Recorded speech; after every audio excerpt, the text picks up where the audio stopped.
નમસ્કાર, દમદાર ખબર સાથે હું છું આપની સાથે ડોક્ટર મહેન્દ્ર જાદવ। વાત કરીએ સમાચારની તો મહત્વના સમાચાર સામે આવી રહ્યા છે બનાસકાંઠાથી, જ્યાં સુઈગામના સોનેત નજીક જીવલેણ અકસ્માતની ઘટના બની છે। ત્યારે ભારતમાલા હાઈવે પર ગુંજી ઉઠી મોતની ચીચિયારીઓ, જ્યાં ભારતમાલા હાઈવે પર લક્ઝરી અને ટેન્કર વચ્ચે અકસ્માતની ઘટના બની છે। રોંગ સાઈડમાં આવતા ટેન્કર ચાલકે અકસ્માત સર્જ્યો છે। લક્ઝરીમાં સવાર 20 વ્યક્તિઓ ઘાયલ થયા છે, જ્યારે 3 વ્યક્તિઓના મોત થયાના સમાચાર સામે આવ્યા છે, જ્યાં ઇજાગ્રસ્તોને 108 મારફતે સારવાર અર્થે હોસ્પિટલ ખસેડવામાં આવ્યા। ત્યારે અકસ્માતમાં લક્ઝરી બસનો કચ્ચરદાણ થઈ ગયો છે। તો મહત્વના સમાચાર સામે આવી રહ્યા છે બનાસકાંઠાથી, કે જ્યાં જીવલેણ અકસ્માતની ઘટના બની છે।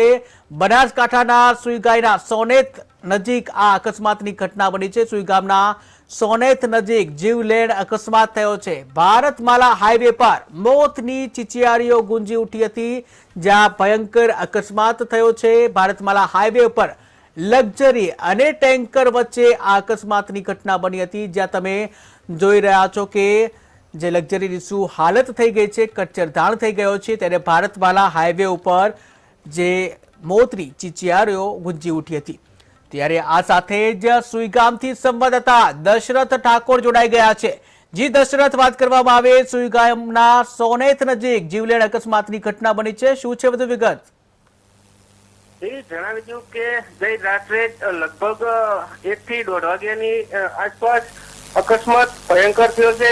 લક્ઝરી બસ અને ટેન્કર સામસામે અથડાતા ઘટના સ્થળે 3 લોકોના મોત થયા છે, જ્યારે 20 થી વધારે લોકો ઘાયલ થયા છે।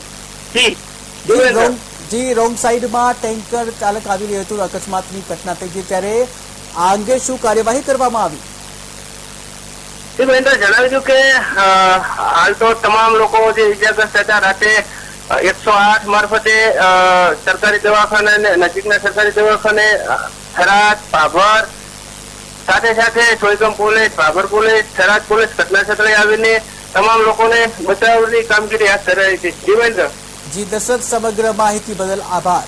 તો સુઈગામના સોનેત નજીક જીવલેણ અકસ્માતની ઘટના બની હતી। ભારતમાલા હાઈવે ઉપર મોતની ચીચિયારીઓ ગુંજી ઉઠી। ભારતમાલા હાઈવે ઉપર લક્ઝરી અને ટેન્કર વચ્ચે જીવલેણ અકસ્માતની ઘટના બની છે। આ સમગ્ર અકસ્માતમાં 20 વ્યક્તિઓ ઘાયલ થવાના સમાચાર છે।